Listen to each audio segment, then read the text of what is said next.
राधा स्वामी। प्यारे ज्ञानात्मक, आज दिनांक 4 जुलाई 2018 ईस्वी की शाम आपकी चिरपरिचित बस्ती मुरादपुर सहगैदगर बुलंदशहर उत्तर प्रदेश में अध्यात्म जगत के स्तंभ हजूर स्वामी ज्ञानदास जी महाराज का हम प्रकाश दिवस, प्रकटोत्सव, जन्मदिन मना रहे हैं।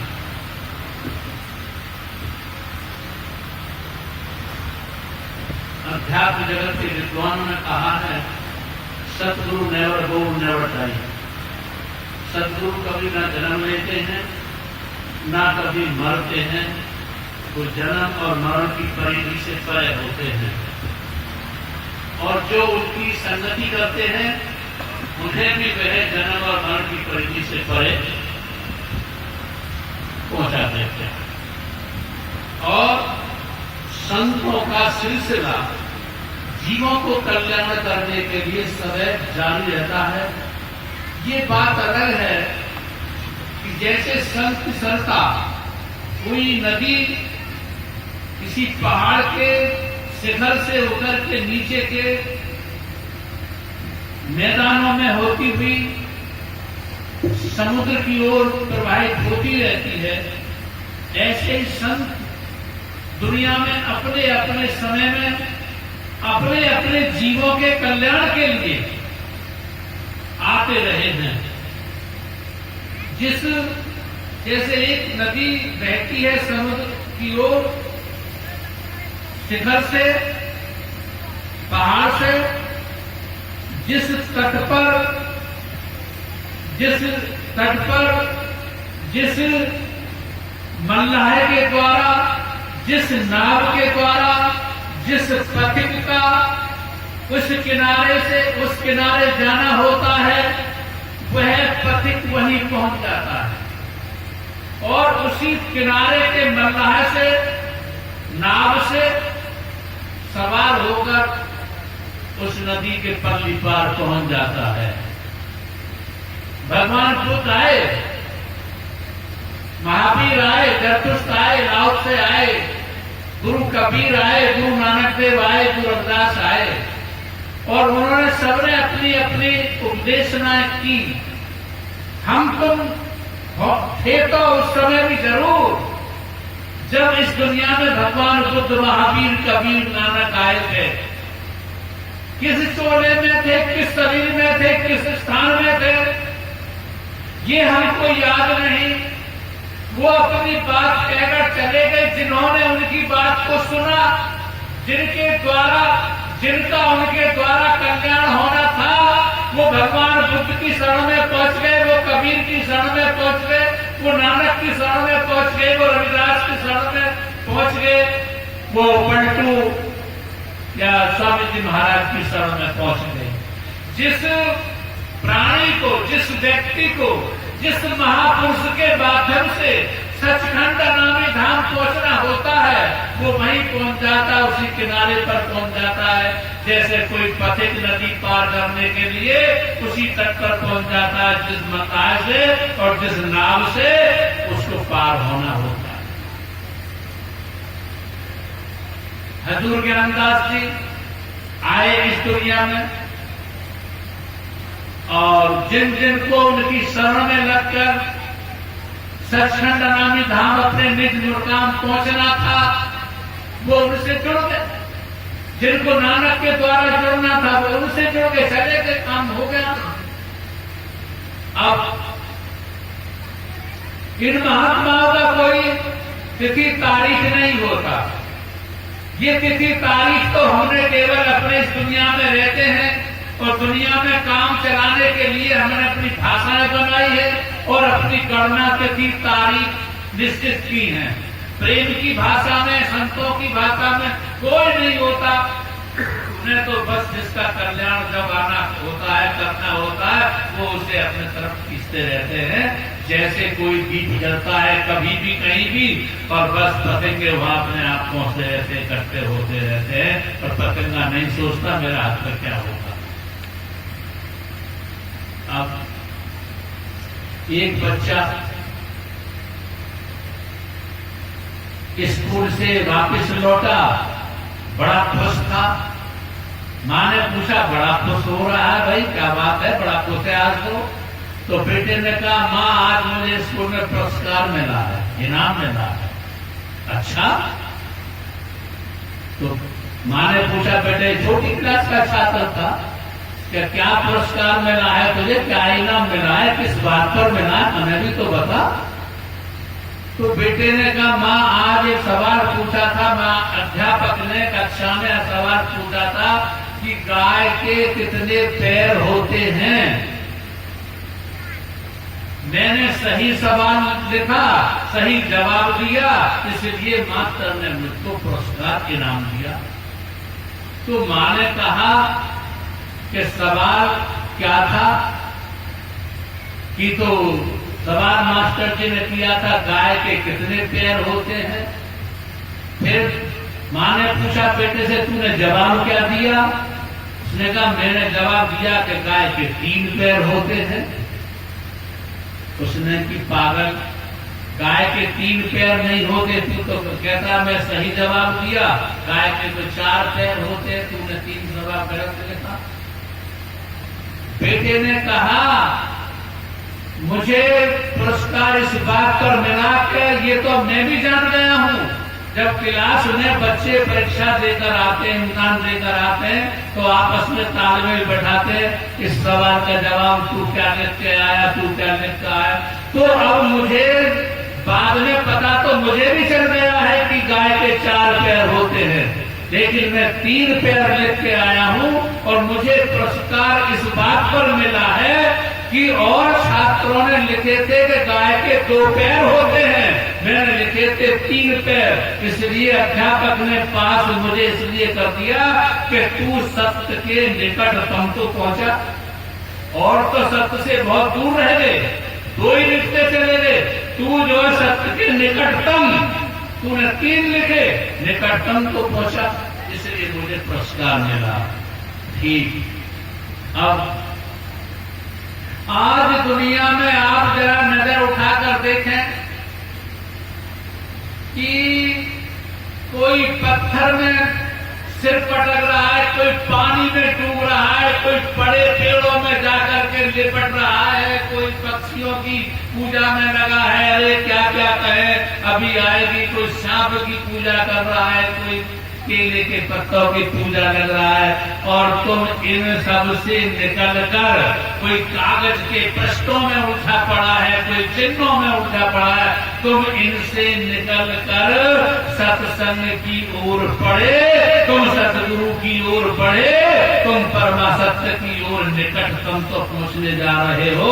इसलिए मैं तुम सब लोगों को पुरस्कार स्वरूप धन्यवाद देता हूँ कि तुम कम से कम सत्संग तक निकल के आ तो गए, वरना इसी गांव में कितने ही बच्चों को मैंने उपदेश दिया है, लेकिन सब शराब में मस्त हैं, जुआ में मस्त हैं, मछली दूसरों के मांस खाने में मस्त हैं, और वो सत्संग को भी छोड़ बैठे। तो तुम कम से कम निकटतम तो पहुंच रहे हो सतगुरु के या सत्संग के, इसलिए मैं तुमको पुरस्कार स्वरूप धन्यवाद देता हूं। अब आप बात करते हैं, कोई भी संत महापुरुष जब दुनिया में आता है, वो अपना जीवन तो जीता ही है, अपने स्वयं का कल्याण करता परमात्मा से तो जुड़ता है ही है, ये तो कोई बात ही नहीं। और उसके जीवन की जो क्रियाएं होती हैं, जीवन की जो घटनाएं होती हैं, जीवन की जो कथाएं होती हैं, जीवन की जो उपदेशनाएं होती हैं, वो सब दूसरों के लिए भी होती हैं। इसलिए मैं बात कर रहा हूं, और लेकिन इसका भेद मिलेगा, और जरा ध्यान से समझना, ज्यादा लंबी बात नहीं करूंगा। समझने की बात है कि भगवान बुद्ध के घटना से लेते हैं एक बात। जब देखिए, होनहार दर्शा के हो चिकले पार, जिसे मोर कलम से ही रंगे हुए आते हैं, बीच में आके नहीं रंगे जाते मोर की गर्दन। ऐसे ही यदि तुम्हें परमात्मा के लोक की, परमात्मा के मिलाप की चाह होती है, तो तुमको हालात ऐसे बनते चले जाते हैं कि तुम किसी सत्संग या सतगुरु की सभा में पहुंच जाते हो। तो भगवान बुद्ध रात को अपनी पत्नी को यशोधरा को, अपने बेटे राहुल को, अपने पिता सुद्धोधन को और अपनी महामाया बूढ़े माता पिता को छोड़कर रात में चले आए थे और उन्होंने राजकाज छोड़ा, केवल आत्म बुद्धत्व को प्राप्त करने के लिए, आत्मज्ञान प्राप्त करने के लिए कहां कहां भटका खाया और वो बोधि वृक्ष के नीचे गया में कपिल वस्तु से घूमते फिरते वहां पर समाधिस्थ हुए और बुद्धत्व को प्राप्त हुए। 12 साल बाद वह कपिल वस्तु को जाने के लिए लगे। आनंद उनका चचेरा बड़ा भाई था, आनंद उनका चचेरा बड़ा भाई था। जब वो दीक्षित हो रहा था, संन्यास्त हो रहा था, उनसे उपदेश ले रहा था, तब आनंद ने एक बात कही थी, मैं उपदेश ले रहा हूं, उपदेश लेने से पहले मैं आपसे एक निवेदन कर रहा हूं, उपदेश लेने के बाद अगर आप मेरी सुनेंगे नहीं, मुझे ही आपकी सुननी पड़ेगी, इसलिए मैं उपदेश लेने से पहले आपसे एक निवेदन कर रहा हूं। बुद्ध ने कहा, कहो। मैं आपके साथ रहूंगा, आपके कमरे में सोऊंगा, आपके साथ छाया की तरह रहूंगा, मैं आपके प्रत्येक उपदेशना के समय पर आपका श्रोता मुमुक्षु बनकर रहूंगा, मैं एक पल आपसे अलग नहीं रहूंगा।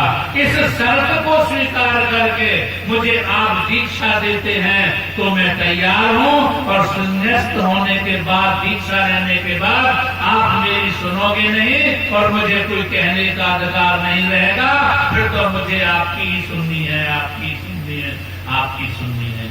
तो भगवान बुद्ध ने उसकी बात को माना, आनंद की बात को, और उसे संन्यास्त किया।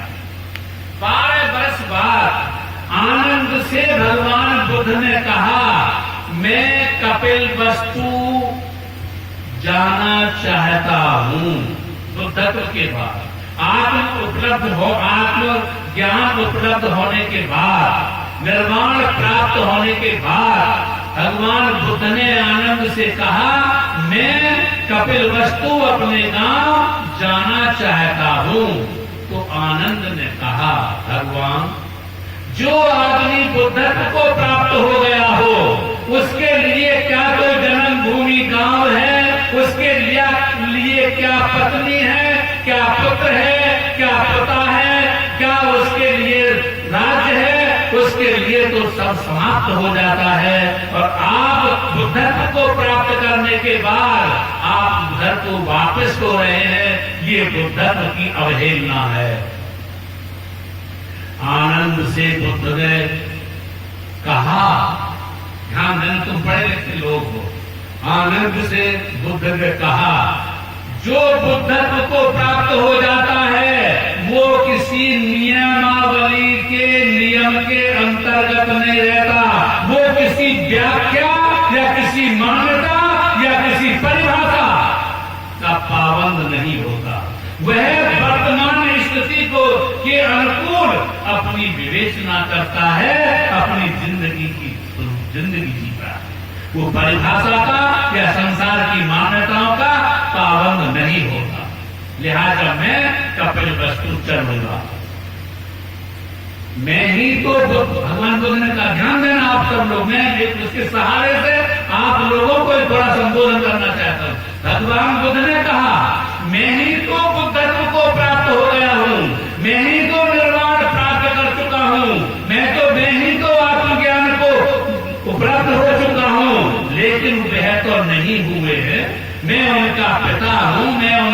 पति हूँ, मैं उनका पुत्र हूँ, उनका ऋण मुझ पर बाकी है। मैं जवान पत्नी को सोती हुई छोड़ आया, मैं छोटे से पुत्र को, छोटे से अबोध पुत्र को उसकी गोदी में सोता हुआ छोड़ आया, मैं अपने बूढ़े माता पिता को छोड़कर भाग आया रात में।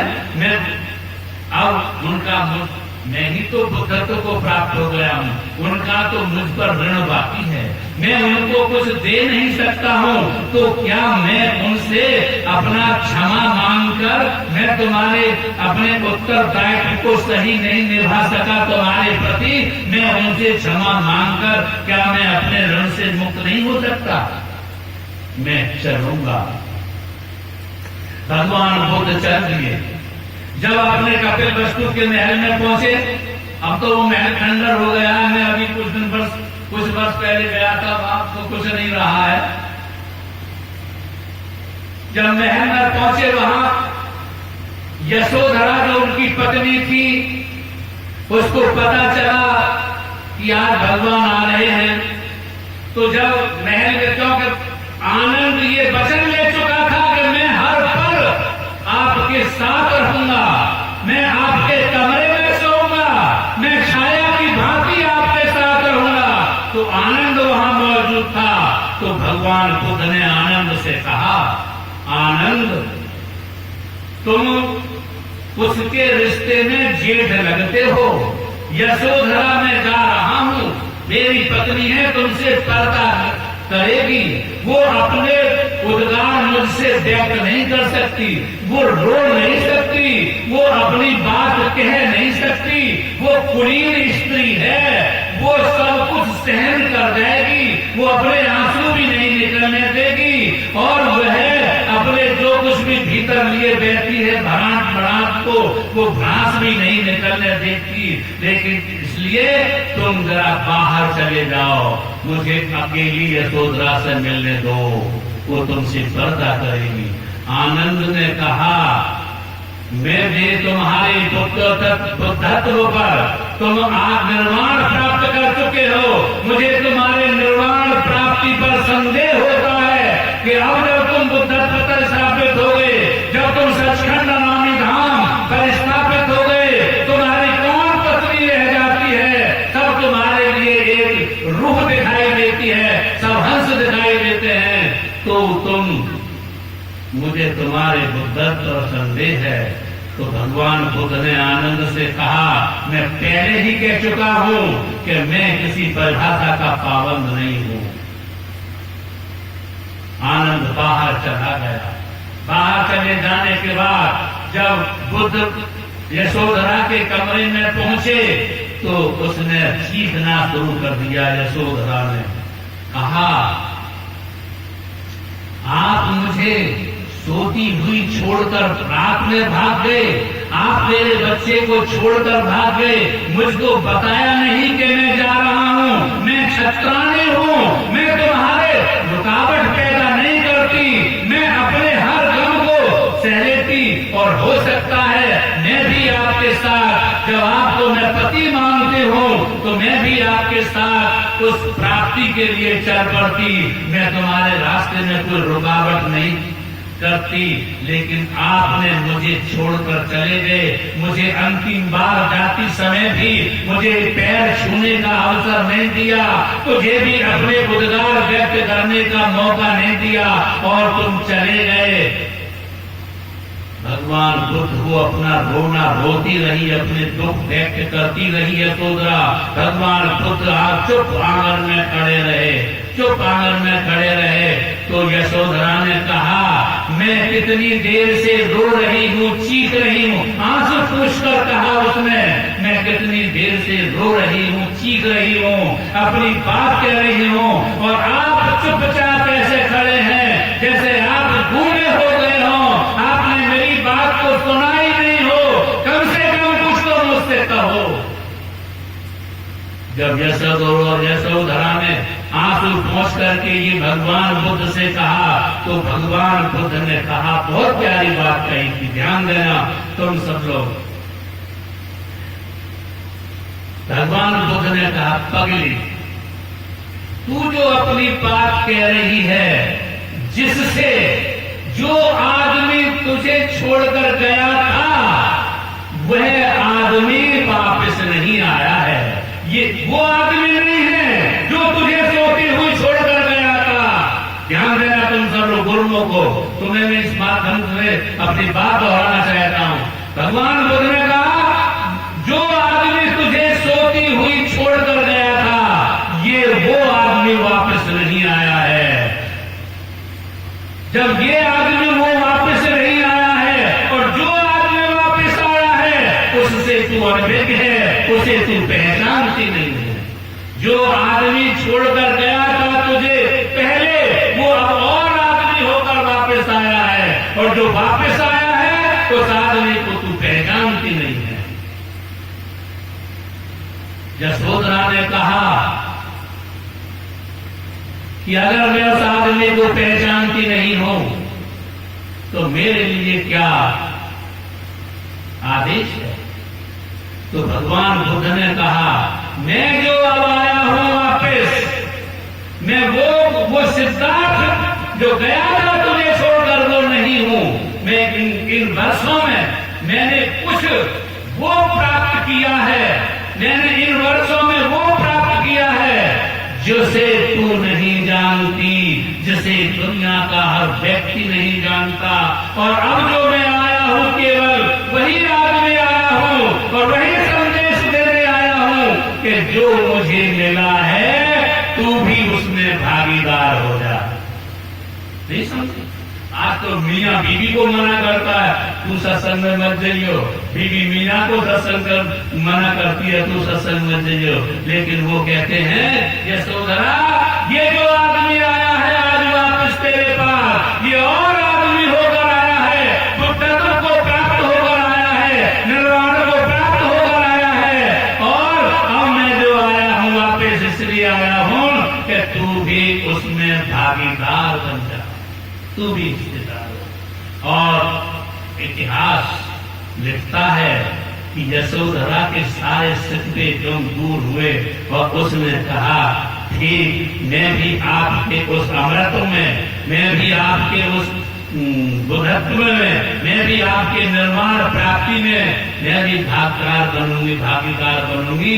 और वो भी संन्यास्त हुई, वो भी दीक्षा हुई और वो भी भगवान बुद्ध के साथ चल पड़ी।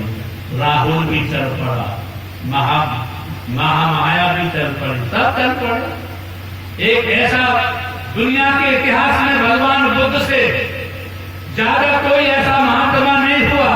आज महात्मा पैदा हो जाते हैं, रुपया इकट्ठा करते हैं और आज को पहुंचाना शुरू कर देते हैं। आप सत्संग करते रहते हैं और आज को कहते हैं तुम व्यापार करो, तुम बिजनेस करो, तुम वो करो, क्योंकि उनकी नजर में अध्यात्म का महत्व कम होता है। लेकिन भगवान बुद्ध एक ऐसा आदमी था जिसने राजपाट छोड़ने के बाद अपने बेटे को, अपनी पत्नी को, अपनी मौसी को, अपने पिता को, अपने सारे रिश्तेदारों को महात्मा बना दिया, भिखारी बना दिया, भिक्षा पात्र हाथ में दे दिया।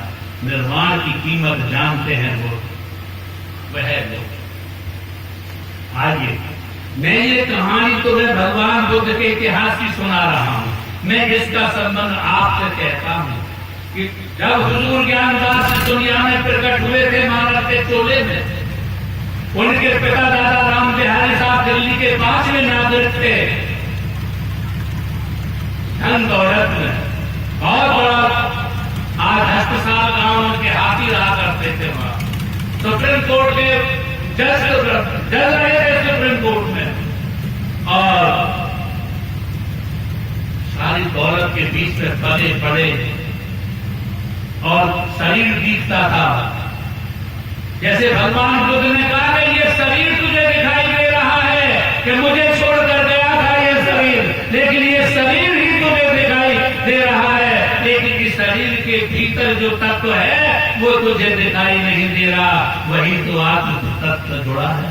तो भगवान बुद्ध की उपदेशना के अनुकूल जब स्वामी हजूर ज्ञानदास जी महाराज दुनिया में आए, शरीर दृष्टि में दिखाई देता था, शरीर एक धनाढ्य परिवार में दिखाई देता था, लेकिन उनकी रूहानी पहुंच इतनी थी कि वो बुद्धत्व को प्राप्त हो गए थे, वो अनामी धाम सचखंड को प्राप्त हो गए थे और जन्म मरण के घेरे से आप तो मुक्त हो ही गए थे। जो भी उनके शरण पहुंच गया वह भी मुक्त हो गया। जैसे किसी जलते हुए दीप से लगकर जुड़कर बुझा हुआ दीप भी जलना शुरू कर देता है। जो उससे जुड़ गया वही उसका काम हो गया। तो इन शरीरों में नहीं, शरीर तुम्हारा ग्रस्त में धोखा क्यों रहे, लेकिन शरीर में जो तुम्हारी चेतना है, जिसे रूह कहते हैं, स्वर्ग कहते हैं, सोल कहते हैं, कॉन्शसनेस कहते हैं, आत्मा कहते हैं, इसको उठाकर इंद्रियों के घाट से, मन के घाट से, बुद्धि के घाट से और अपने अहम के घाट से ऊपर पहुंचाकर अनामी धाम पहुंचाओ, जहां से तुम आए हो। यही तुम्हारे जीवन का लक्ष्य है, यही तुम्हारा सत्संग है, यही तुम्हारा धर्म है और यही तुम्हारी आज की विशेष जरूरत है। और अगर तुम संसार की चाल चलने में रह जाते हो, शरीरों के परिचय में रह जाते हो और अपने तत्व को नहीं जोड़ते हो उससे जिसके लिए हम तुम यहाँ पर हैं, तो भाई ठीक बात नहीं लगती है। मैं लंबी बात न करके भी समाप्त करूंगा कि तुम भी यशोधरा की तरह, राहुल की तरह, महामाया की तरह, शुद्धोदन की तरह और जो बुद्ध को प्राप्त होते हैं संत सतगुरु, उनकी शरण में पहुंचकर, और जिस लिए तुम हो, तुमको मनुष्य से लिए पैदा नहीं किया गया है कि मनुष्य होकर शराब पियो, मांस खाओ, जुआ खेलो, व्यभिचार करो, दूसरों का अपहरण करो, दूसरों को खाना छीन करके अपने ऐशो आराम की जिंदगी जियो। अरे नहीं, ये कै दिन की जिंदगी है। तुम तो तुम हो, हम जैसा आदमी बूढ़ा हो गया है, जो कुंडलों बदल रखता था, कई किलो दूध पीता था, वो दूध भी न बचा सका बुढ़ापा होने से। क्या ठाकुर सुंदर सिंह जवानी का गुमान करते फिर रहे हो। तो बस मैं निवेदन ये करूंगा आप सबसे, परम हजूर के उसमें आए हो, भाग्यशाली हो, और जैसे जिस किनारे से उस किनारे जाना होता है, उसी मल्लाह के पास दूर दूर से खींचे चले जाते हैं लोग, वहीं पहुंच जाते हैं। तो तुम इस शरीर में रहकर अशरीरी क्षेत्र में झांको, क्योंकि परमात्मा भी अशरीरी है और तुम जिसे चेतना, आत्मा, रूह या तुम कहते हो, वो भी अशरीर है। बस अशरीरी तुम अशरीरी परमात्मा से मिलाप कर लो, बस हो गया सत्संग, हो गया भजन, हो गया कल्याण और हो गया हुजूर ज्ञानदास जी महाराज के जन्मदिन का सफर। आपने मेरी बात को बड़ी शांति और प्यार से सुना है, इसके लिए मैं आपका बहुत बहुत आभारी हूँ। और अंत में आप सभी के भीतर बैठे उसी कुल मालिक को राधा